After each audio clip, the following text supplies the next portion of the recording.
So in this class, we'll be doing we will be reviewing the analytical chemistry, and in analytical chemistry, we have got two topics, two subtopics.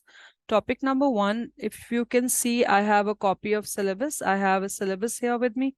Is the syllabus visible? I have two subtopics here. One is your infrared spectroscopy and another one is your mass spectrometry. So we'll be doing the mass spectrometry first. So this is overall analytical content on which you will be tested.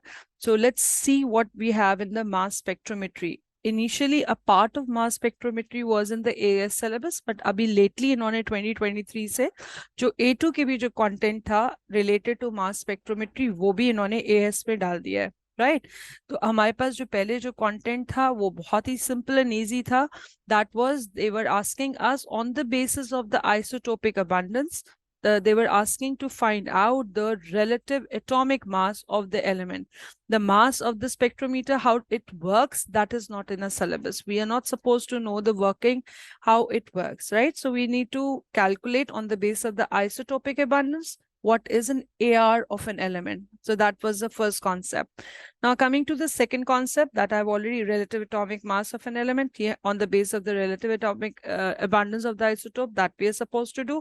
और ये हमारा पहले से ही AS का part था. अब ये जो बाकी इन्होंने 0.3, 4, 5 and 6, तो ये हमारा बेसिकली A2 का पार्ट है था जो उन्होंने 2023 से इंक्लूड किया है in our AS syllabus. So number one is deduce the molecular mass of an organic molecule. कोई भी organic molecule है उसमें molecular peaks बनती हैं. उन molecular peaks को mass spectrum से कैसे पढ़ के we get to know about the molecular mass, that we are going to do today. Then identify the molecule on the basis of fragmentation. कि अब आपके पास as we know there are isomers. तो isomers जैसे for example आपके पास propanol है और propanone है. तो on the basis of the fragmentation we get to know कि इनमें से इन दोनों isomers में से कौन सा isomer है जब आप fragmentation को check करते हैं. We'll talk about the fragmentation in the later part. Then ये ऑर्गेनिक मॉलिक्यूल में कितने कार्बन्स हैं उस कार्बन कंटेंट के हिसाब से हम आइडेंटिफाई करते हैं. अच्छा ये एम्पेरिकल फॉर्मूला है तो इतने कार्बन होंगे तो ये कंपाउंड हो सकता है. So that is the fifth learning objective. And lastly अगर कोई ऑर्गेनिक मॉलिक्यूल जिसमें ब्रोमीन एंड क्लोरीन मौजूद हो तो एक स्पेसिफिक पीक के हिसाब से उनके रेशियो के बेसिस पर आप बता सकते हैं कि वो ब्रोमीन है या क्लोरीन है. So these points 3, 4, 5 and 6, they were the part of the A2 syllabus which are now they have shifted it into AS. Okay, so let's proceed with our learning. All right, so this is what we will be starting. We are going to start with the mass spectrometry first, right? हम mass spectrometry से start कर रहे हैं.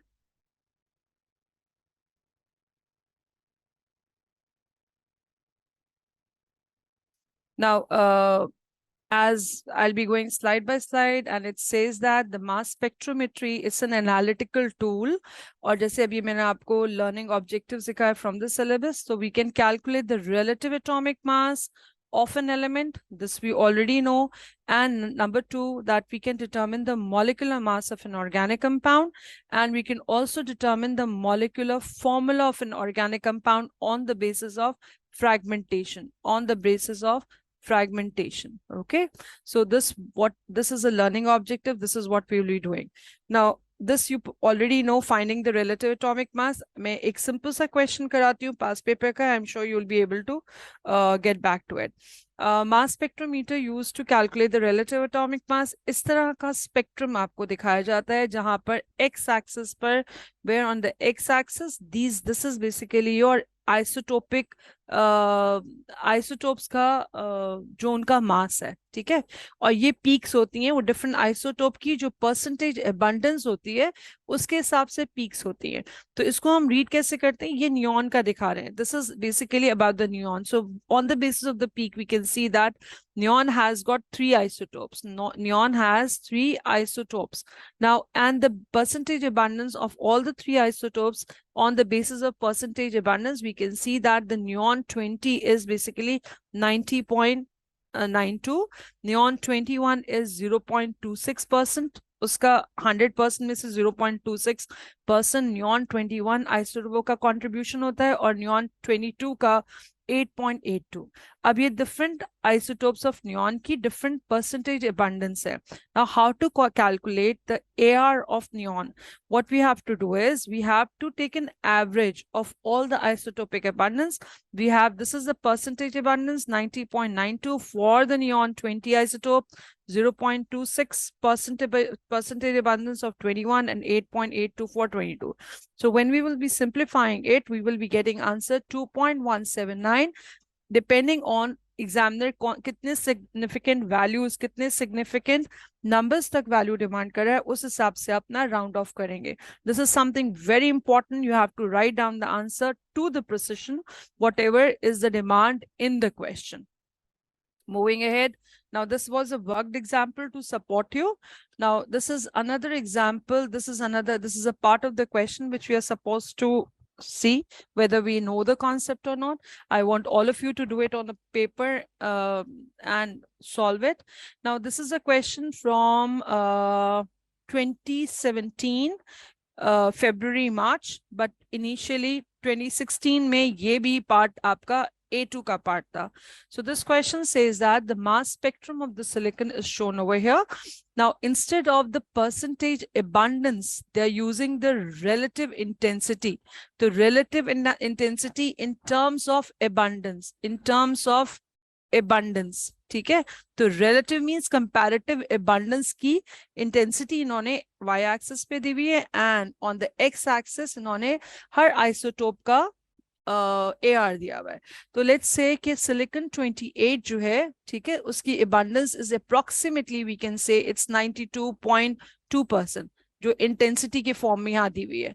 और silicon 29 की जो abundance है, that's 0.47%, and silicon 30 is somewhat this. Now, I want you people to compute the AR for silicon, and you need to have your answer to the precision which has been given to you as 2 decimal places. Okay, the student sitting next to me says that it's 0. No, it has to be, okay, hold on. Okay, let's, it is 28.8. It will be 28.1. Okay, let's see whether the answers are here because some percentage. अब ये देखो 28.11. इन्होंने क्या किया, जो आपका isotope था 28, उसका intensity 0.922, and they are taking an average of all these 3 isotopes. First isotope, second and third, उन्होंने उसकी relative intensity Lee, and they're getting the answer 28.11.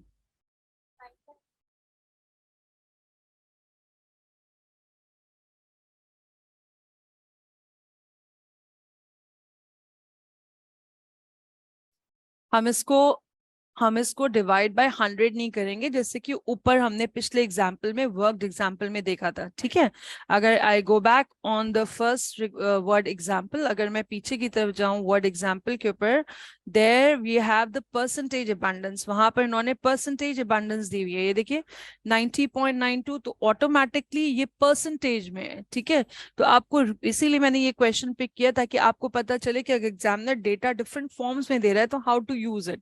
तो यहाँ क्योंकि परसेंटेजेस हैं, तो you are dividing all the isotopes AR by 100 because that's in the percentage form, and because this is the relative intensity, basically वो भी abundance की तरह है लेकिन ये percentage form में नहीं है. तो इन्होंने सिर्फ 28% or 28 silicon 28 is multiplied by 0.92 added to 29 multiplied by 0.047 added to 30. So you have to be very clear कि information क्या दी हुई है. That's why we are not dividing it by 2. Okay, so depending on what information and how we are going to process that. So this was a very simple answer and a simple question.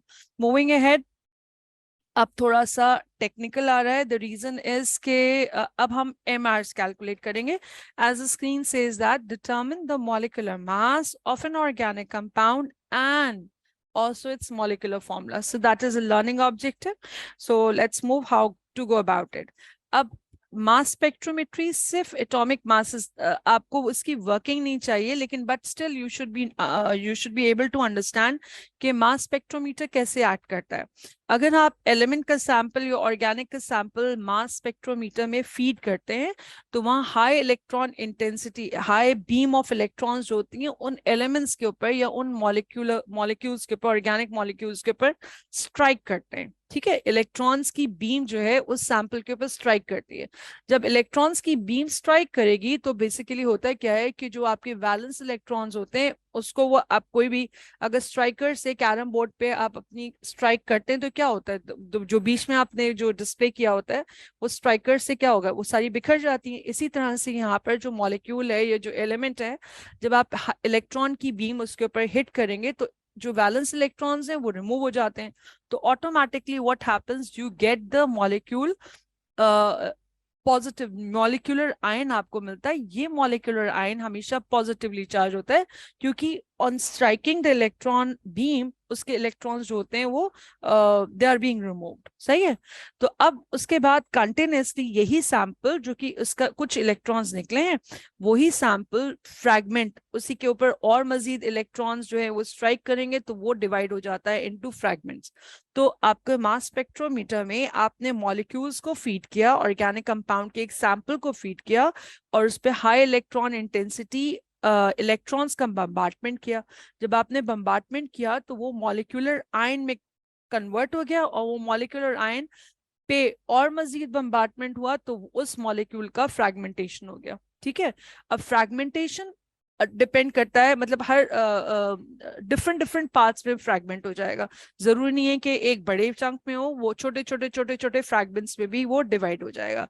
ठीक है, तो ये तो उसके अंदर functioning होती है, उसकी वर्किंग होती है। अब जब ये आगे जाते एक्सेलरेट होते हैं और मैग्नेटिक फील्ड में से जब ये गुजरते हैं, तो फिर उसके बाद ये मैग्नेटिक फील्ड में से जब गुजरते हैं तो फिर उसके बाद जो यूनिट आता है दैट इज अ डिटेक्टर। वो डिटेक्टर जो है इन मॉलिक्यूलर आयंस को डिटेक्ट करता है और उसके बाद हमें मास स्पेक्ट्रोमीटर देता है। ये मास स्पेक्ट्रोमीटर समवॉट इस तरह का होता है, this is my mass spectrometer. ये बहुत डिफरेंट होता है from the mass spectrometer spectrum of the element. ठीक है। अब एलिमेंट में हमें क्या मिलते हैं, एलिमेंट का जब हम मास स्पेक्ट्रम स्टडी करते हैं तो हमें आइसोटोप्स के मिलते हैं, लेकिन हम कंपाउंड का जब मास स्पेक्ट्रम देखते हैं तो हमें ये फ्रैगमेंट्स मिलते हैं। ठीक है। और ये फ्रैगमेंट्स पीक की शक्ल में होते हैं, और जो एक्सट्रीम राइट पर जो पीक होती है, जो एक्सट्रीम राइट पर जो पीक होती है वो आपके सबसे बड़े मॉलिक्यूलर आयन की पीक होती है। ये मॉलिक्यूलर आयन जो है इसमें से सिर्फ इलेक्ट्रॉन्स निकले हुए होते हैं, और बाकी जो हमें पीक्स नजर आती हैं ये फ्रैगमेंट्स की पीक्स होती हैं। ठीक है, ये फ्रैगमेंट्स की पीक्स होती हैं। दैट मींस हमारा ये जो मॉलिक्यूल है ये छोटे छोटे छोटे छोटे फ्रैगमेंट्स में डिवाइड हो गया है। तो हमें इन फ्रैगमेंट्स को भी स्टडी करना आता है, आना चाहिए। और साथ में जो एक्सट्रीम राइट पर जो हमें पीक मिलती है, ये बेसिकली डिपेक्ट करता है कि ये हमारा MR of an organic compound है, क्योंकि ये पीक जो है दिस इज द पीक जिसमें से सिर्फ इलेक्ट्रॉन्स जो हैं, वो इलेक्ट्रॉन बीम की वजह से सिर्फ इलेक्ट्रॉन्स जो हैं दे हैव बीन रिमूव्ड। सही है।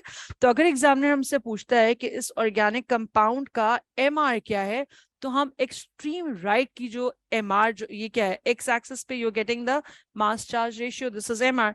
तो एक्सट्रीम राइट पे जो हमें पीक मिलती है वो डिपेक्ट करती है मॉलिक्यूलर पीक, इसको हम कहते हैं मॉलिक्यूलर पीक। और ये molecular peak in a way it actually defines your MR of that particular organic compound.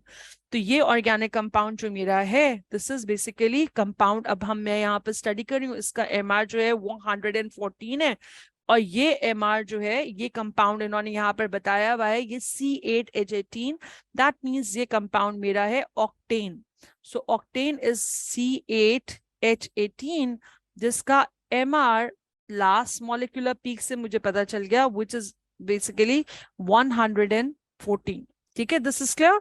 Now what about the rest of the peaks. ठीक है, अब एग्जामिनर कई बार हमसे कहता है कि अब यहाँ पर जो बाकी की जो पीक्स है, ये पीक किस फ्रैगमेंट की वजह से आ रही है, ये पीक किस फ्रैगमेंट की वजह से आ रही है। तो आपको ये पीक्स भी पता होनी चाहिए कि अगर लेट्स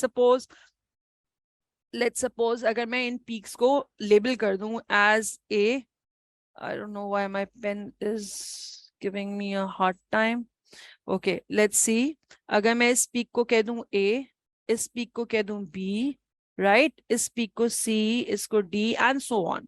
अब यहाँ पर मुझे ये वैल्यूज वैल्यूज नहीं दी हुई, ठीक है, ये वैल्यूज नहीं दी हुई। अब वो एग्जामिनर कह रहा है कि व्हाट इज ए किस फ्रैगमेंट की वजह से आ रहा है, बी किस फ्रैगमेंट की वजह से आ रहा है, सी किसकी वजह से आ रहा है, डी किसकी वजह से। अब मुझे ये पता है, because I know the molecular मास, मुझे ये पता है कि मेरा जो कंपाउंड है वो C8H18 है, ठीक है। तो C8H18 का मैं मॉलिक्यूलर फॉर्मूला लिख लूंगी, ठीक है। तो CH18 I can write it down as CH3, CH2, CH2, CH2. How many? 8 carbon need to be there. So I have 4 here. Again, CH2, 5, 6, 7, and the last is again going to be CH3. ठीक है। अब इसका होगा fragmentation, ठीक है। तो पहली molecular peak जो है वो, पहली मॉलिक्यूलर पीक तो सिर्फ इसमें से इलेक्ट्रॉन निकले, तो ये पॉजिटिवली चार्ज। इस मॉलिक्यूलर पीक का भी आपका फ्रैगमेंटेशन हो सकता है, ठीक है। तो अब अगर मेरा फ्रैगमेंटेशन होगा तो दैट मीन्स मैं कहूंगी कि मेरा ये CH3 गायब हो गया, तो बाकी की जो पीक है, बाकी का जो फ्रैगमेंट है, इसका जो MR होगा वो मुझे पीक देगा, ठीक है। अब मैं काउंट कर लूं, CH3 मेरा बेसिकली कितना है, 12 + 3 मेक्स इट 15। तो मैं 114 में से, 114 में से अगर 15 माइनस करती हूँ, तो बेसिकली नेक्स्ट पीक मेरी तकरीबन 99 पे आनी चाहिए। यहाँ पे इन्होंने कोई नहीं शो करी, लेकिन अगर कोई पीक होती 99 पे, तो ये इस फ्रैगमेंट की वजह से होती, और ये फ्रैगमेंट को मैं नाम दे रही हूँ जी, ठीक है।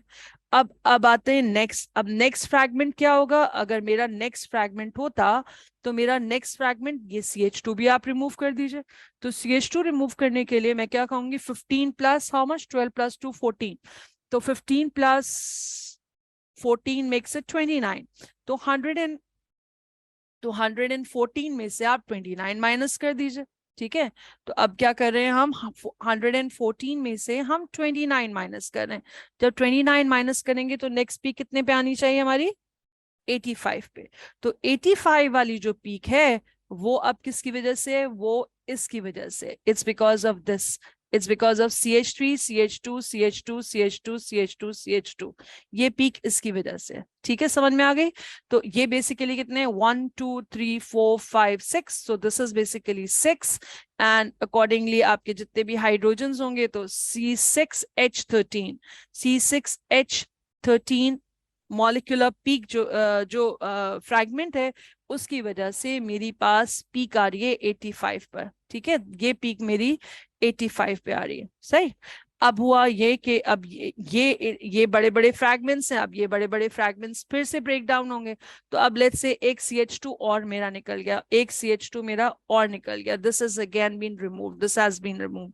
तो अब 29 + 14 को फिर से करो, 29 + 14 makes it how much, I think 43। हाँ, तो 114 में से मैंने 43 रिमूव किया। तो अब दैट मीन्स ये फ्रैगमेंट रिमूव करूंगी, तो ये फ्रैगमेंट रिमूव करने पे मेरी नेक्स्ट पीक किस फ्रैगमेंट की वजह से होगी, C5H11 की। तो अब ये किस पे आएगी, ये 71 पे आएगी। तो ऑन सब्ट्रैक्टिंग द 43, तो I will be having next peak at 71 for this particular. तो इस तरह से मैं क्या करूंगी, मॉलिक्यूलर पीक में से फ्रैगमेंट्स रिमूव करती जाऊंगी, अकॉर्डिंगली उन फ्रैगमेंट्स का MR डिक्रीज करती जाऊंगी, रिड्यूस करती जाऊंगी, and I get to know कि कौन सा फ्रैगमेंट कौन सी पीक दे रहा है। समझ में आ गई बात। तो इसी तरह से I will get to know about C, I will get to know about B, and I will get to know about E। So this is the process, ठीक है। तो अब इस प्रोसेस को हमने देख लिया है। अब लेट्स सी कि do I have a past paper question related to it. Okay, we have a past paper question here, and the reference of that question is, it's May-June 22. It's May-June 21, variant 2 ठीक है, variant 2 का ये particular question है, ठीक है। This is question number 4। Now let's see, it says that shows the mass spectra of ketone। अब ketone आपके homologous series हमने AS में नहीं किया, ये हमने A2 में किया है, राइट। तो ये कीटोन आर बेसिकली RCOR, इनका फंक्शनल ग्रुप जो होता है, इनका जो जनरल फॉर्मूला होता है वो RCOR होता है। दैट मीन्स इधर भी अल्काइल ग्रुप होता है, इधर भी अल्काइल ग्रुप होता है, और C double bond O which is known as a carbonyl group, ये C डबल बॉन्ड O ये कहलाता है कार्बोनिल ग्रुप, ठीक है, ये सेंटर में होता है, ये दो एल्काइल ग्रुप के बीच में कार्बोनिल ग्रुप होता है। ठीक है, तो एक कार्बोनिल कंपाउंड कीटोन होता है और दूसरा कार्बोनिल कंपाउंड जो होता है वो होता है एल्डिहाइड। ठीक है, एक होता है कीटोन और एल्डिहाइड, ये हम दोनों चीजें A2 में पढ़ेंगे।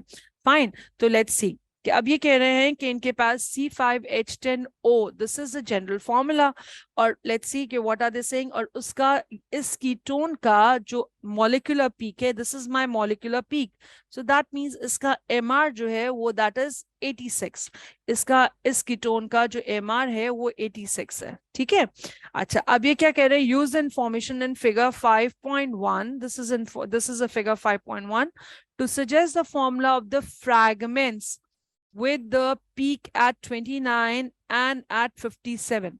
अब C5H10O जिसका मॉलिक्यूलर मास 86 है, और कुछ नहीं करना, आपको सिर्फ ये बताना है कि ये पीक, लेट्स सपोजिंग ये पीक A है एट 57 और ये पीक B है, ये किसकी वजह से होगी। अब हमें ये जो हमारा कीटोन है, on the basis of this general formula, let's have the molecular formula or the structural formula for this ketone.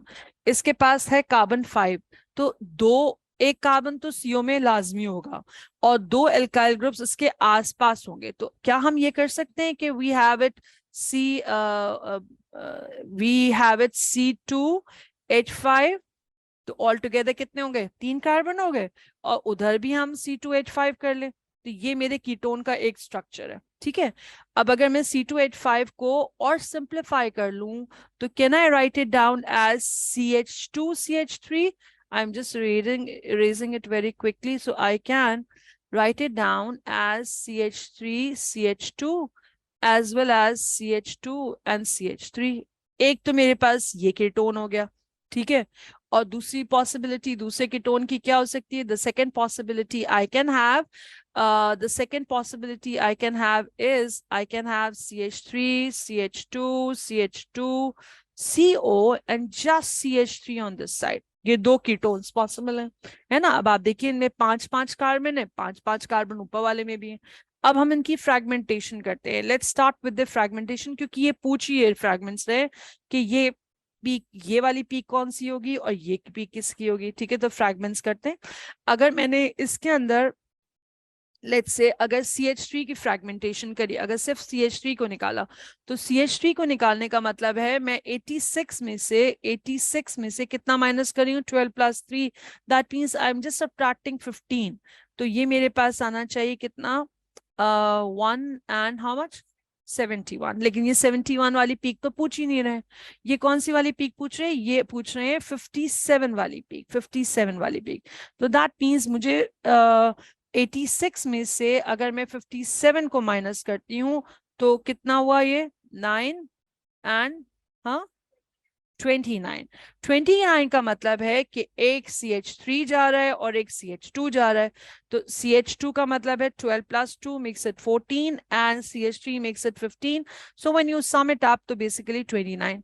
तो इसका मतलब है कि मेरे पास मुझे CH3 की फ्रैगमेंटेशन नहीं करनी, मुझे CH3 और CH2 की फ्रैगमेंटेशन करनी है। ठीक है, that means I have to fragment this particular part. ठीक है, इसकी फ्रैगमेंटेशन, तो जो मेरे पास रिमेनिंग, ये जो रिमेनिंग फ्रैगमेंट है, this is going to give me the MR of 57। तो ये मेरा हो गया A। तो A बेसिकली क्या है, I have CH3, CH2, CO and definitely all these peaks are your positive ions, positive fragments। ठीक है, राइट। अच्छा, अब उसके बाद ये आए 29 की। 29 हमने पहले ही गेस कर लिया था, 29 क्या था, CH3 या CH2। तो दैट मीन्स अगर मेरा ये वाला फ्रैगमेंट भी या ये वाला फ्रैगमेंट अगर शो करेगा on the spectrum, this particular part अगर ये पार्ट शो करेगा, तो ये स्पेक्ट्रम पे 29 पर ये आपका शो करेगा।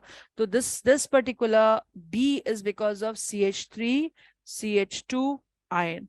So we can write down here that 29 is because of CH3 CH2 molecular ion and 57 is because of CH3 CH2 CO molecular ions। Is it clear? Now let's have a look at the marking scheme. What does the marking scheme says? Yes, it says almost the same thing.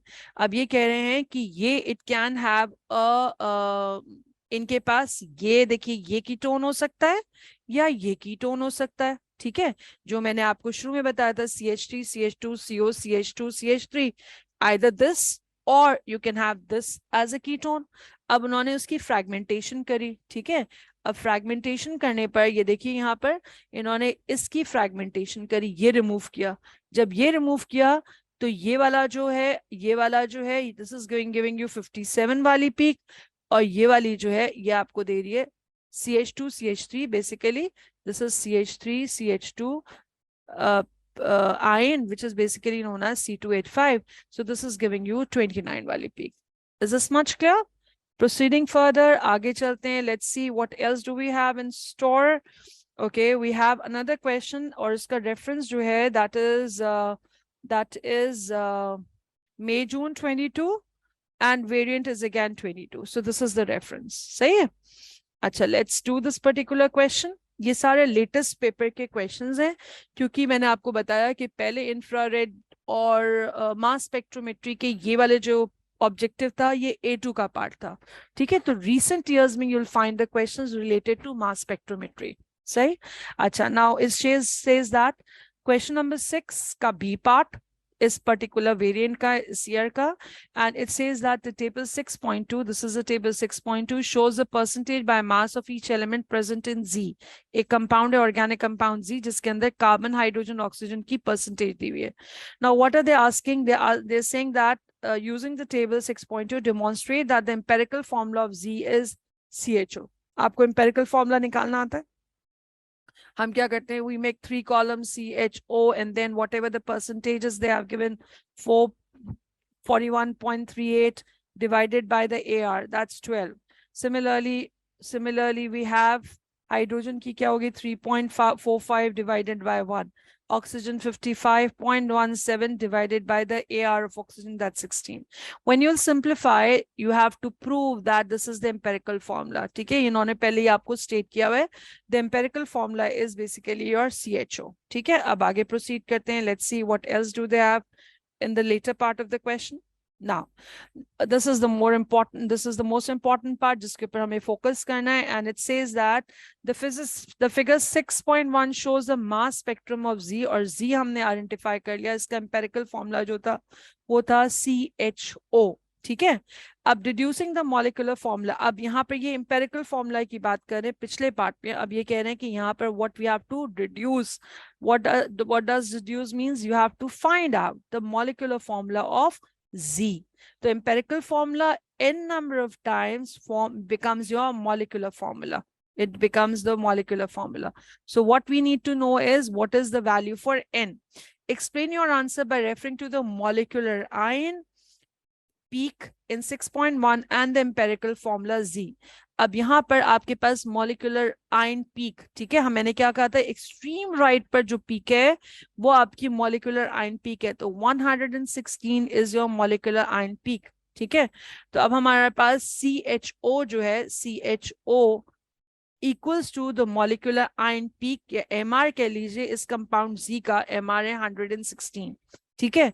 अब हम अगर इसको n times करते हैं, if you do it n number of times, तो we can say it's 12n plus we have 1n plus we have 16n equals to 116। अब इनको add करिए, 12n plus 16n makes it how much, 28, 28 plus 1 makes it 29, 29n equals to 116. So basically n is how much, n is 116 divided by 29. So find out the value for n. I think it's 3. Is it 3? 4. It's 4. Okay, thank you so much. It's 4. Right? So this value, n की value 4. तो अब हमें empirical formula पता है, अब हम molecular formula लिख देंगे। तो n की value क्या होगी? n की value 4. So we will be multiplying the whole empirical formula with 4. We'll have the answer C4H4 H4O4. So my molecular formula is this. So we have done the first part of the question, that is basically C4H4O4, right? Now coming to the second part, use figure 6.1 to suggest the formula of the fragments. Now they're talking about the fragments. ठीक है, कौन से fragments की बात कर रहे हैं? I'm erasing this part so that the fragments are visible here. Just give me a minute. तो एक फ्रैगमेंट आ रहा है आपके पास 45 पर और दूसरा फ्रैगमेंट आ रहा है आपका पास 71 पे. Okay, it's taking time to erase, getting erased. Okay, hold on for a minute. तो एक फ्रैगमेंट आ रहा है आपके पास 71 पर और एक 49 पे, जैसे हमने पहले किया था. अब हमें निकालना है 45 वाला फ्रैगमेंट, ठीक है, या 71 वाला कर लीजिए. तो 71 का मतलब है हमारे पास जो है वो हो गया 116 माइनस 71. तो कितना आई वह वैल्यू? 116 minus 71, it's basically 45. ठीक है, तो अब हम देखते हैं कि ये C4H4O4, ठीक है, ये O4 का मतलब है इसके अंदर आपका या तो एस्टर है या कार्बोक्सिलिक एसिड है, तभी इतने सारे आपके पास ऑक्सीजन है. तो अब आपको ऐसा फ्रैगमेंट देखना है जो कि 45 का हो, ठीक है, और इसके अंदर 45 का मतलब है 116 माइनस 45. तो फ्रैगमेंट कितने का हो गया? सब्ट्रैक्ट करो.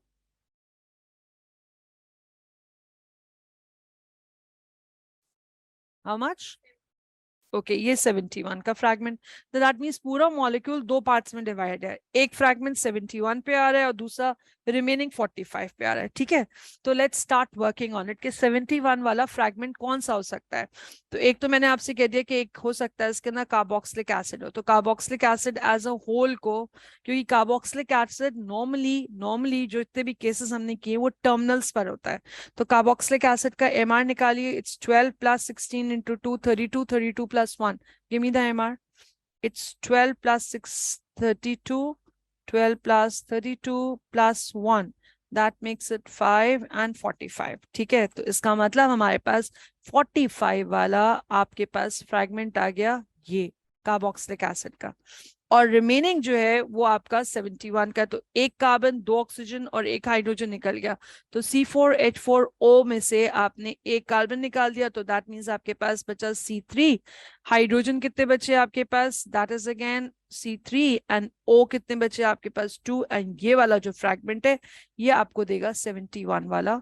ये फ्रैगमेंट 71 पर पीक देगा और COH की वजह से आपको पीक मिलेगी at 45. Is that clear? So this is how you will be working on it. Coming to the next, suggest the structure of Z using the relevant information. अब हमने ये तो देख लिया कि हमारे पास COH है. अब इसको आप molecular formula में आप arrange कर दीजिए. ठीक है, तो let's see what is an answer in the marking scheme. Let's go back to the marking scheme which is on the next page. So ये देखिए इसी तरह से इन्होंने ये भी वर्कआउट किया है.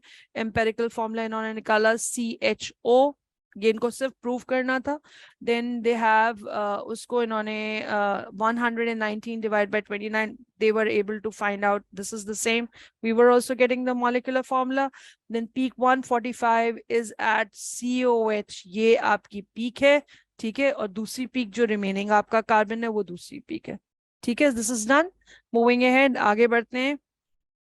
अब आया आपका नेक्स्ट कॉन्सेप्ट कि मास स्पेक्ट्रा से आप ये कैसे निकाल सकते हैं कि उसके अंदर कितने, उस ऑर्गेनिक मॉलिक्यूल के अंदर कितने कार्बन एटम्स हैं. ये भी हम मास स्पेक्ट्रा से निकाल सकते हैं. इमेजिन द मास स्पेक्ट्रम और the mass spectroscopy Metry is a very important analytical technique which go hand in hand with the rest of the technique. आपके पास इंफ्रारेड स्पेक्ट्रम है और A2 में आप जाके NMRs करेंगे, proton NMR and carbon NMR. तो ये मास स्पेक्ट्रोमेट्री आपको एक बहुत इंपॉर्टेंट क्लू देता है कि ऑर्गेनिक कंपाउंड इसमें कितने कार्बन हैं. ठीक है, जब आप कार्बन आइडेंटिफाई कर देते हैं तो बाकी चीजें भी automatically they start following in place. So how do the mass spectrometry help you to calculate the carbon? Alright, so let's start with that. Okay, now when you are talking about the carbon, तो हमें पता है कि carbon के दो isotopes होते हैं, एक कार्बन 12 आइसोटोप होता है और एक कार्बन 13 होता है।